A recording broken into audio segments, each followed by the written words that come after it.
का भी मैं ही गीतकार हूं। मैं ओंकार हूं। विष्णु लोक में आकर नारद चिंता करते हैं कि पार्वती व गणेश का क्रोध कैसे शांत होगा। लक्ष्मी विष्णु को शीघ्र ही कैलाश जाने के लिए कहती है। सरस्वती भी ब्रह्मा से ऐसा ही आग्रह करती है। ब्रह्मा विष्णु दोनों कैलाश पर आते हैं तो पार्वती उन पर क्रोधित होती है कि भावनाथ का अवतार लेने के लिए उन दोनों ने ही शिव को प्रेरित किया था। अब वे शिव का पता लगाएं। इंद्र, नारद, देवगण, देवगुरु, गणेश, कार्तिकेय सभी शिव को ढूंढ रहे हैं। ढूंढते ढूंढते गणेश को एक शिवलिंग में शिव ज्योति दिखाई देती है। सभी मिलकर शिव शंकर को पुकारते हैं। शिव दर्शन देकर उस स्थान की महिमा बताते हैं कि वो भगवान भवनाथ के शिवलिंग के नाम से प्रसिद्ध होगा तथा सदा उनकी ज्योति वहां विद्यमान रहेगी। गणेश व कार्तिकेय के आग्रह पर शिव कैलाश पर आते हैं, जहां शिवगण नाम स्मरण कर रहे हैं तथा उनकी जय जयकार करते हैं। उधर नारद की भेंट पर्वत से होती है, जो देवगुरु का संदेश लेकर ब्रह्मा जी के पास जा रहे हैं, किंतु ब्रह्मा जी मूर्तिवत हैं। सरस्वती कैलाश पर शिव की शरण में आती है तो शिव ब्रह्मा जी के पास आकर अपने त्रिशूल से उनका स्पर्श करते हैं। ब्रह्मा जी जागते हैं और तभी उनकी जम्हाई से सिंदूरी उत्पन्न होता है, जिसे ब्रह्मा जी वरदान देते हैं। ब्रह्मदेव से वरदान पाकर सिंदूरी तो प्रसन्न हो उठा, किंतु देवी सरस्वती इसी कारण अति अप्रसन्न थी। उन्होंने अपनी अप्रसन्नता ब्रह्मदेव के सामने प्रकट की तो ब्रह्मा जी ने उन्हें आश्वासन दिया कि उनसे उत्पन्न सिंदूरी के कारण चिंतित होने की आवश्यकता नहीं है, क्योंकि होनी को टाला नहीं जा सकता। उधर होनी नियंता माता पार्वती गणेश लोक में प्रकट होकर गणेश को पुकारती है। पुत्र गणेश। माता, माता,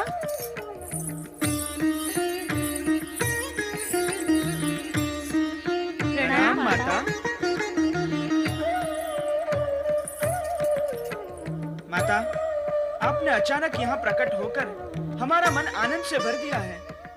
लोकोपकार में व्यस्त रहने के कारण हम आपके दर्शनार्थ कैलाश आ भी नहीं सकते। हमारी ये विवशता आपको अप्रिय भी नहीं लगती और आप स्वयं यहाँ हमें दर्शन देने चली आती हैं। माता पिता की कृपा तो अपरंपार ही है। माताश्री, आप इस समय कहाँ से आ रही हैं? मैं शक्ति ध्यान के प्रयोग के लिए एकांत स्थान पर गई थी। कैलाश लौटते समय तुम सभी का ध्यान आया तो यहाँ चली आई। माता, आपने ध्यान में उस विचित्र प्राणी को तो अवश्य देखा होगा, जिसने ब्रह्मलोक में जन्म लिया है और जो ब्रह्मदेव से वरदान पाकर अपार शक्ति प्राप्त कर चुका है। हाँ गणेश, मैंने एक सिंदूर वर्णी प्राणी को अपने ध्यान में देखा अवश्य है, किंतु उस पर विशेष ध्यान नहीं दिया। किंतु माता, मैंने तो उस विचित्र प्राणी को अपनी दिव्य दृष्टि से देख के उसके भविष्य का ज्ञान भी प्राप्त कर लिया है। ऐसा प्रतीत होता है कि आप तो मेरी माता हैं, शक्ति स्वरूपा है। निश्चित ही मुझसे अधिक ज्ञान है आपको। आपके सम्मुख अधिक ज्ञानी होने की दृष्टता मुझे नहीं करनी चाहिए। उसकी चिंता न करो पुत्र, जिसने उसे उत्पन्न किया है वे स्वयं भी उसकी चिंता कर लेंगी। माता, आप तो स्वयं चिंतित हैं कि वह नवीन तथा अद्भुत प्राणी ब्रह्मा जी के वरदान से कहीं कोई अनर्थ न कर डाले। करेगा तो परिणाम भी भरेगा।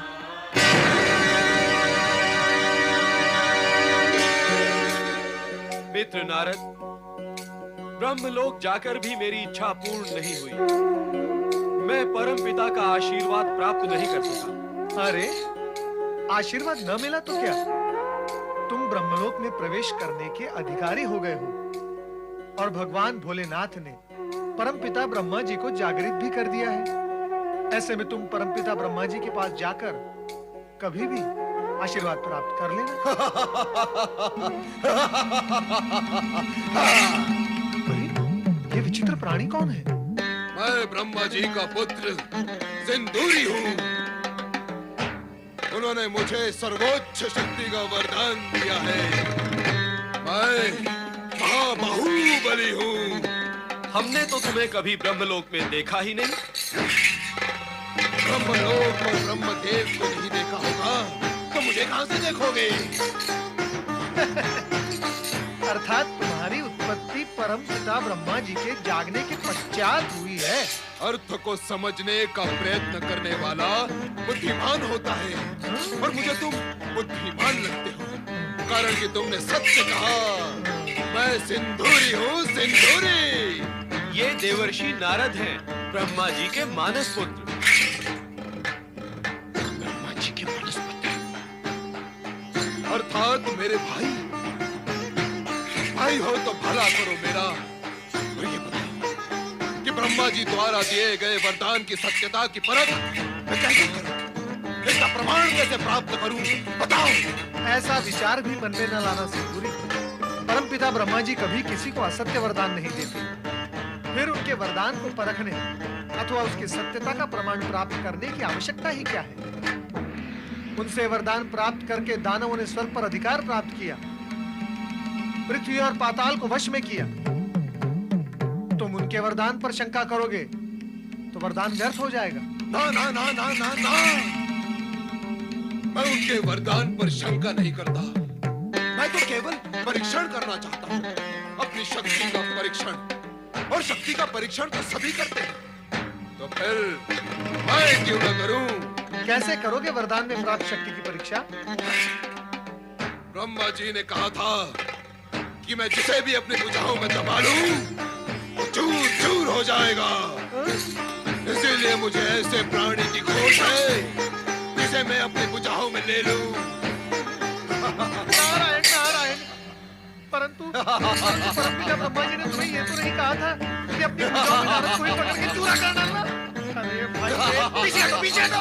पर तुम अदृश्य हो जाओ। ये सिंदूरी की असुरी वृत्ति जागृत होने लगी है। भागो।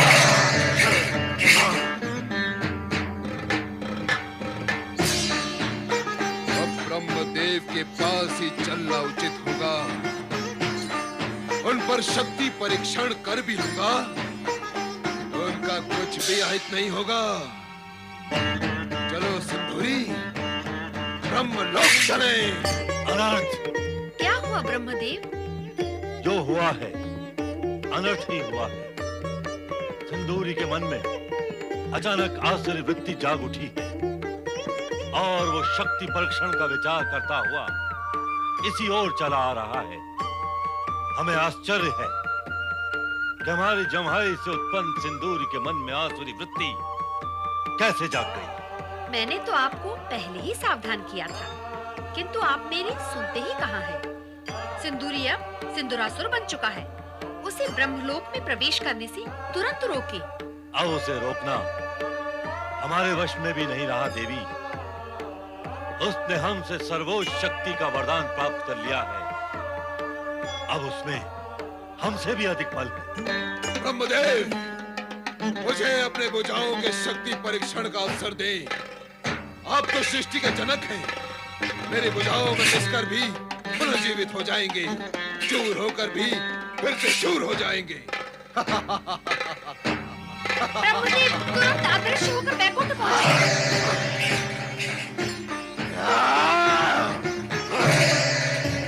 नारायण नारायण। अपने मित्र पर्वत को कहाँ छोड़ा है नारद? श्री हरि, देवगुरु बृहस्पति ने उनका स्मरण किया तो वे स्वर्गलोक चले गए और मैं इस समय यहाँ सिंदूरी के विषय में जानने आया हूँ। सिंदूरी? कौन है ये सिंदूरी? सिंदूरी तो अब सिंदूरासुर बन चुका है नारद, और वो इस समय ब्रह्मदेव का पीछा करता हुआ इसी ओर आ रहा है। फिर आप? श्री हरि, मेरे दुष्ट पुत्र सिंदूरासुर से मेरी रक्षा करें। पहले पुत्र मोह में आकर उसे वरदान तो अवश्य दे दिया, किंतु अब वो मुझे ही मार दे।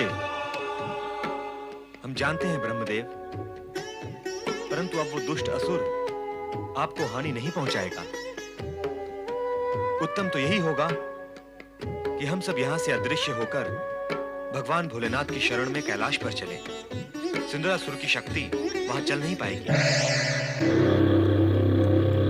परमपिता कहाँ है आप? अब प्रकट हो।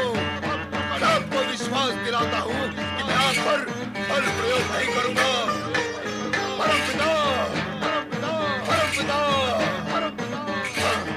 रक्षा करें, रक्षा करें। हर हर महादेव, हर हर महादेव, रक्षा करें। हर हर महादेव। रक्षा करें भोलेनाथ।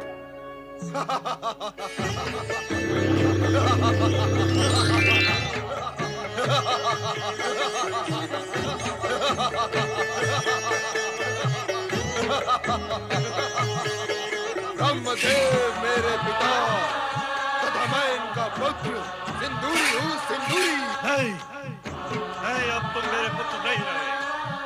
सिंदूरी से सिंदूरासुर बन चुके हो।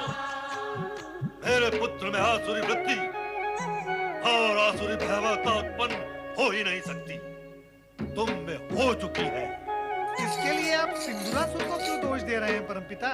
मेरी धृष्टता को आप क्षमा करें, किंतु आपके वरदान की तो ये विशेषता रही है कि जो असुर नहीं होते वो असुर बन जाते हैं, और जो असुर होते ही हैं वे महाअसुर बन जाते हैं। नारायण नारायण। अब आप अपने वरदान के दोष को सिंदूरासुर के सिर पर क्यों लाद रहे हैं? ये सब तो होना ही था, फिर आश्चर्य और खेद कैसा? क्यों सिंदूरासुर, मैंने कुछ अनुचित तो नहीं कहा? उचित अनुचित का ज्ञान करा देता हूँ तुम्हें, और साथ साथ सबको चींटी की तरह मसल दूंगा। हाँ।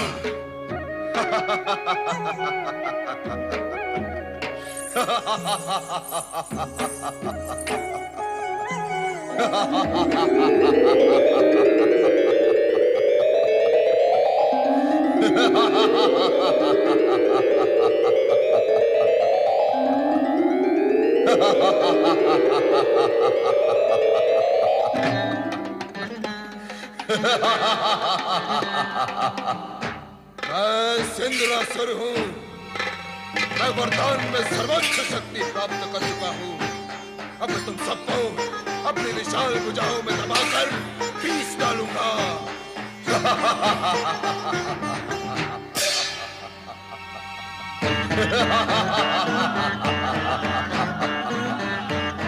ब्रह्मा जी के वरदान की शक्ति को कोई भी चुनौती नहीं दे सकता। मैं आज अपनी बलशाली भुजाओं से तुम सभी को चूर चूर कर दूंगा। नारायण नारायण।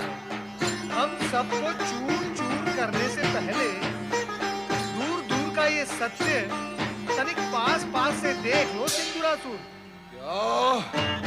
क्या कहा तुमने? मैंने कहा तुम तो जगत के सर्वाधिक भाग्यशाली असुर हो, जो तुम त्रिदेवों को एक साथ अपने हृदय से लगा रहे हो। तुम्हारा कल्याण तो नारायण नारायण अवश्य ही होगा। रे मूर्ख, हमने अपने जिस तीसरे नेत्र से कामदेव को भस्म किया था, हम उसी से तुझे भी भस्म कर देंगे। हटा ले अपनी भुजाओं को। आप ऐसा नहीं कर सकते महादेव, क्योंकि मैं अपनी भुजाओं को इसी प्रकार आप सबके चारों ओर बांध कर रखूंगा। यदि आप मुझे भस्म करेंगे तो मेरे साथ साथ आप सभी भस्म हो जाएंगे महादेव।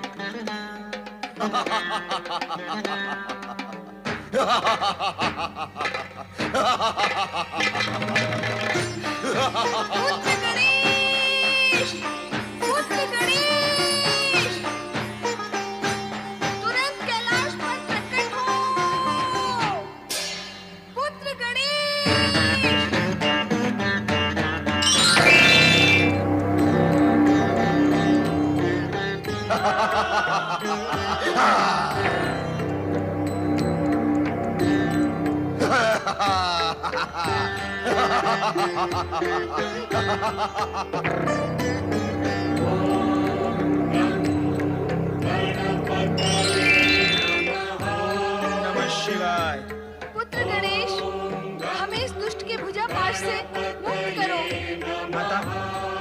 आपसे कहा था कि ब्रह्मा जी की जम्भाई से उत्पन्न ये दुष्ट कोई न कोई उत्पात अवश्य करेगा, परंतु आपने मेरी बात पर ध्यान नहीं दिया। सिंदूरासुर, बता, तू मरना चाहता है अथवा जीवित रहना चाहता है? हे विचित्र प्राणी, मुझे मारने वाला इस संसार में कोई उत्पन्न ही नहीं हुआ। हे भारी मस्तक और भारी शरीर वाले अद्भुत प्राणी, तुम भी मेरा कुछ अहित नहीं कर सकते। नमः शिवाय।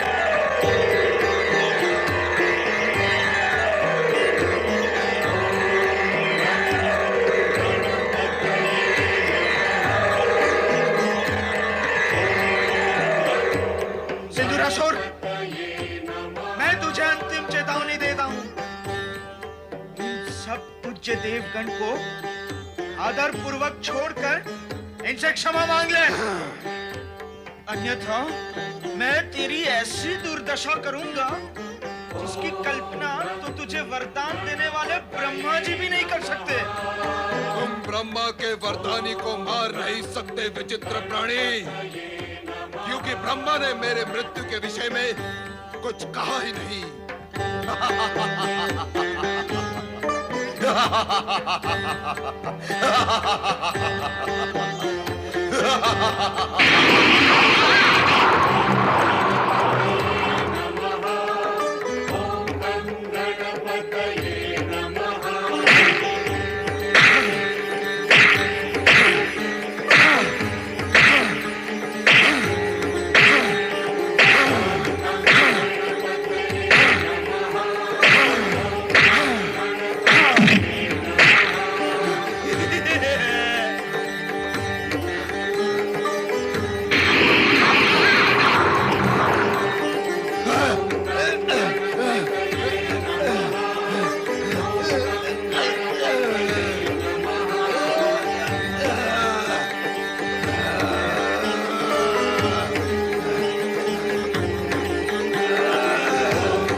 वासुदेवाय।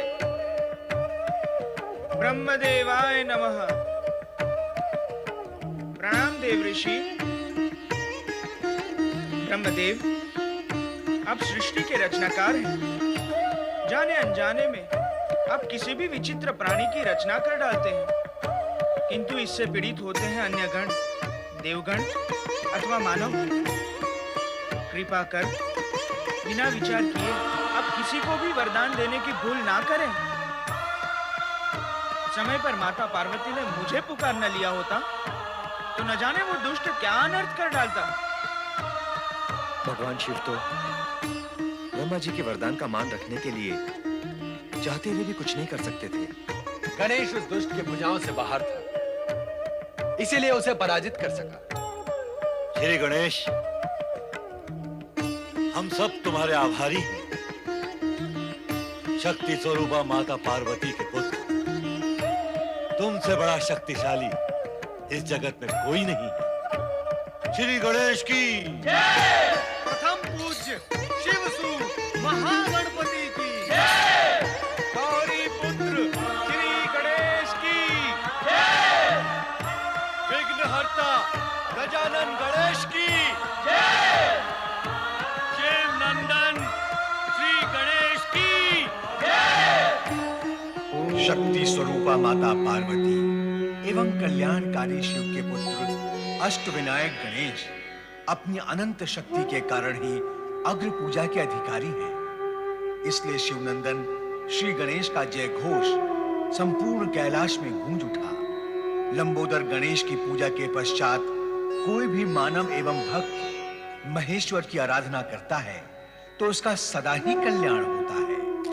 आज च्यवन ऋषि अपने आश्रम के परिसर में शिवलिंग की पूजा में निमग्न है।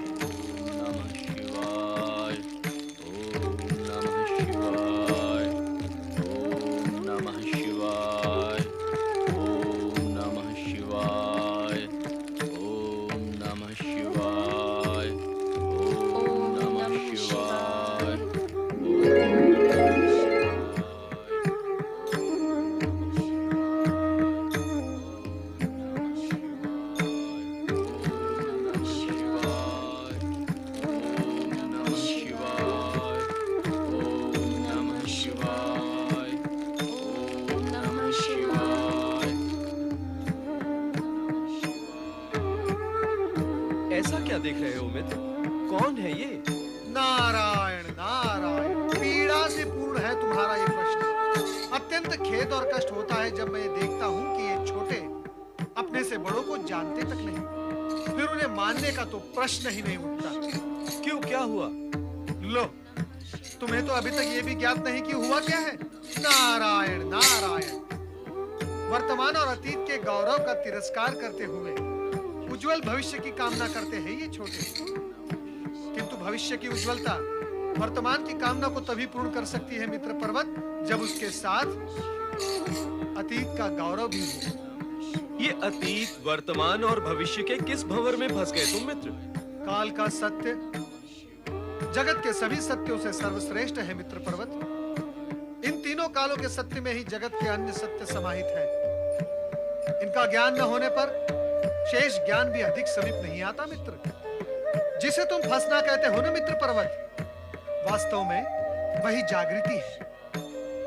मेरे मित्र और गुरु बृहस्पति के शिष्य होने के पश्चात भी तुम्हें अभी तक ये ज्ञात नहीं कि ये कौन है। इससे पूर्व इन्हें कभी देखा नहीं। अर्थात तुम जगत की सभी महान विभूतियों को जाने, माने और समझे बिना ही महान बनना चाहते हो। कैसे होगा, कैसे होगा मित्र पर्वत? महान बनने के लिए सर्वप्रथम जगत की सभी महान विभूतियों के सम्मुख नतमस्तक होना पड़ता है। तुम्हारा अनुभव मुझसे अधिक है मित्र नारद, इसलिए जो तुम कह रहे हो वो निश्चित रूप से सत्य ही होगा। तुम्हारे इस उद्बोधन को मैं अपने मानस में धारण करूंगा। अब बताओ, ये कौन है? ये शिव भक्त ऋषि च्यवन है, जिन्होंने दीर्घ काल तक शिवाराधना करके एक नए इतिहास की रचना की। और ये उनकी धर्म पत्नी देवी सुकन्या है। राजा शर्याति की पुत्री राजकुमारी होने के पश्चात भी स्वेच्छा से वृद्ध ऋषि च्यवन की पत्नी बनी। दीर्घ काल तक शिव आराधना की है तो इन्हें वृद्ध होना चाहिए था, किंतु ये तो युवा है। सुकन्या ने जब इन्हें पति के रूप में स्वीकार किया तब ये केवल वृद्ध ही नहीं, अंधे भी थे। सुकन्या ने स्वयं अपने हाथों से इनकी आंखें फोड़ डाली थी। वृद्ध और अंधे थे तो फिर युवा और दृष्टिवान कैसे हो गए? नारायण नारायण, भगवान भोलेनाथ की कृपा और सुकन्या की पति भक्ति एवं सतीत्व के कारण। इतनी रोचक वार्ता को तुम खंड खंड में क्यों कह रहे हो? एक बार में सारी कथा क्यों नहीं कह देते मित्र? तो सुनो मित्र, एक बार राजा शर्याति अपनी पुत्री सुकन्या को लेकर वन विहार के लिए गए।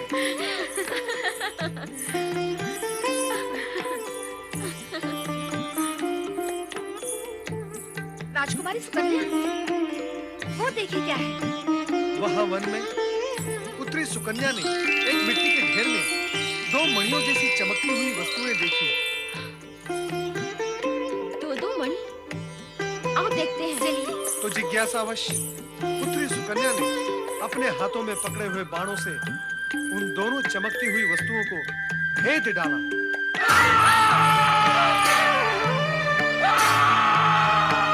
किसने फोड़ा मेरी आंखों को? किसने मुझे दृष्टिहीन किया? मेरे शाप से बच नहीं पाएगा।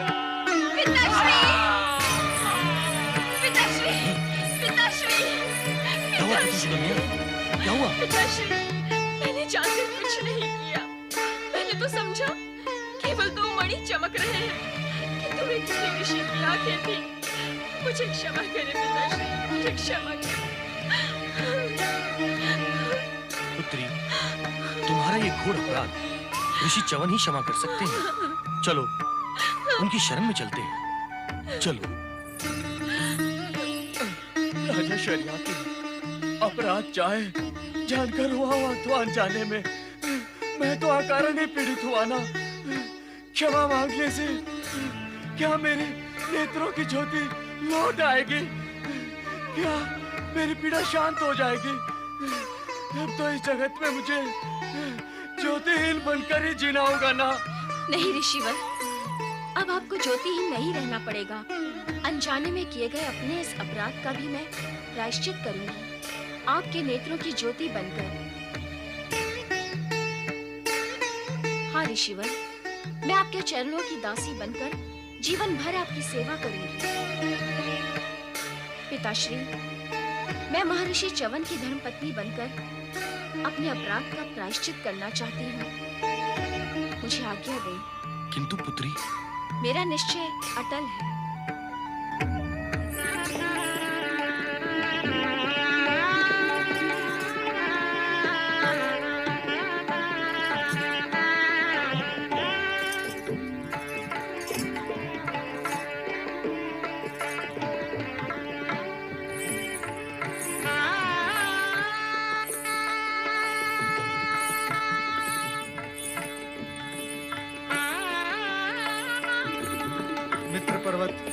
च्यवन ऋषि से विवाह करने के पश्चात एक दिन हाथ में कलश लिए सरोवर पर जल भरने के लिए सुकन्या आती है। वहां उसकी भेंट अकस्मात 2 नवयुवकों से होती है। हम तुम्हारी ही प्रतीक्षा कर रहे थे, सुकन्या।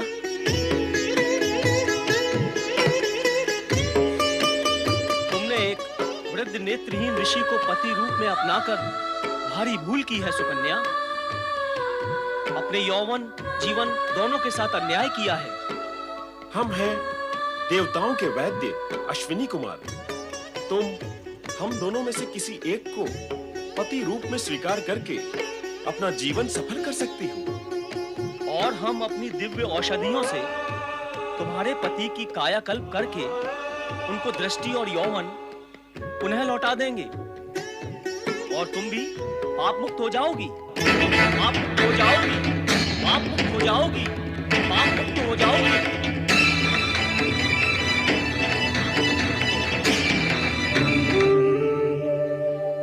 पूज्य अश्विनी कुमारों, आप दोनों तो मेरे पूज्य हैं। मैं एक सती नारी हूँ। मुझसे विवाह करने का ये अनोखा प्रस्ताव करके आप मेरे सतीत्व और अपने देवत्व को लांछित करना क्यों चाहते हैं? आप देवताओं के वैद्य हैं और च्यवन ऋषि को स्वस्थ करने में समर्थ हैं। मुझ पर कृपा करके आप यहाँ प्रकट हुए हैं, तो पूर्ण कृपा ही करें। हाँ हाँ अवश्य। हम कृपा करने ही तो आए हैं। तो आप मेरे पति च्यवन ऋषि को स्वस्थ संपन्न कर उनकी दृष्टि लौटा दें। मेरी प्रार्थना स्वीकार करें पूज्य, मेरी प्रार्थना स्वीकार करें। देवी सुकन्या, हम दोनों भगवान शिव के आदेश से ही यहाँ प्रकट हुए हैं। हम दोनों तुम्हारे सतीत्व और दृढ़ता की ही परीक्षा ले रहे थे। तुम हमें ले चलो अपने पति च्यवन ऋषि के पास। पधारे देवगण, पधारे।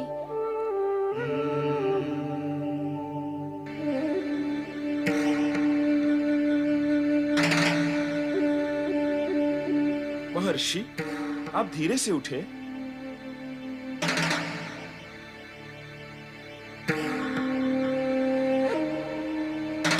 और धीरे से अपनी आंखों से औषधि लेप हटाइए।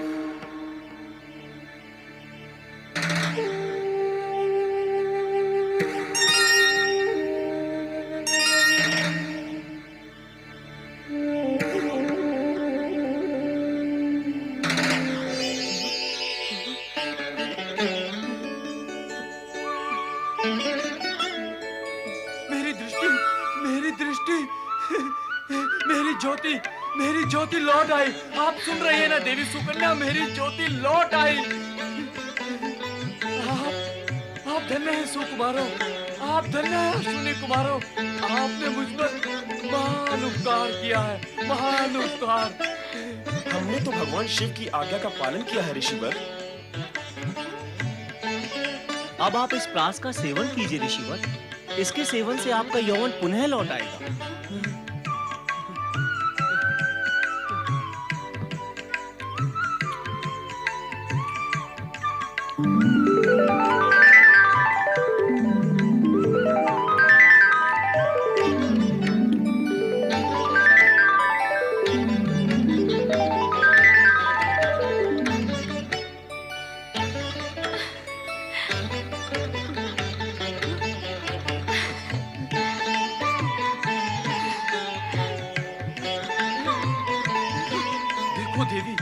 देखो देवी सुकन्या, देखो मैं पुनः युवा हो गया हूँ।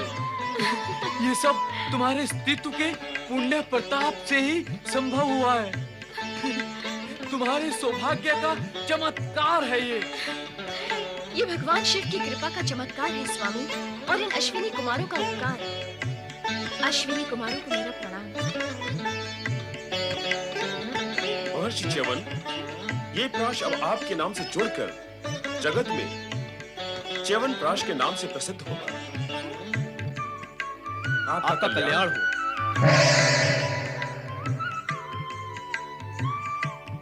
स्वामी,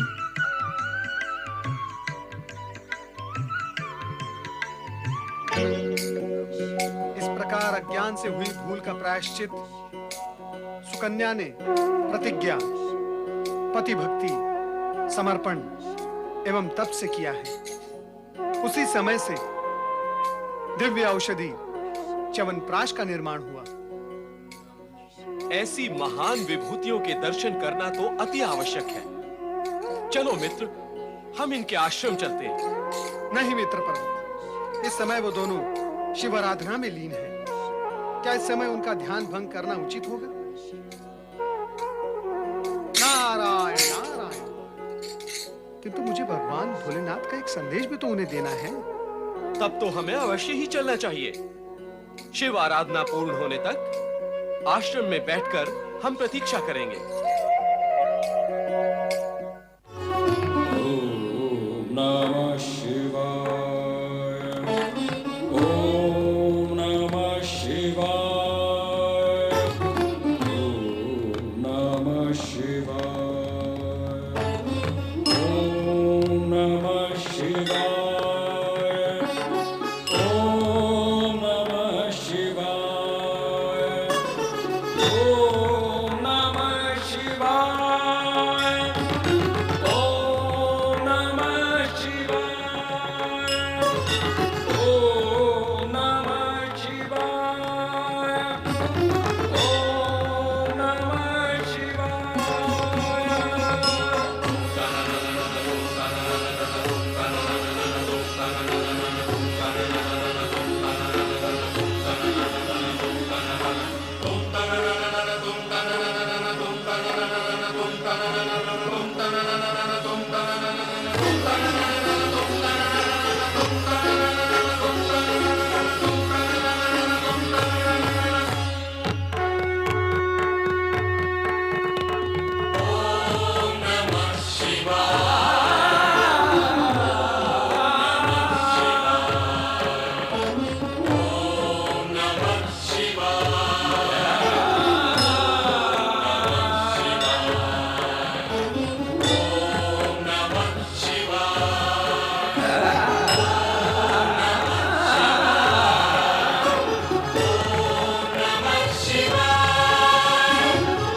ओम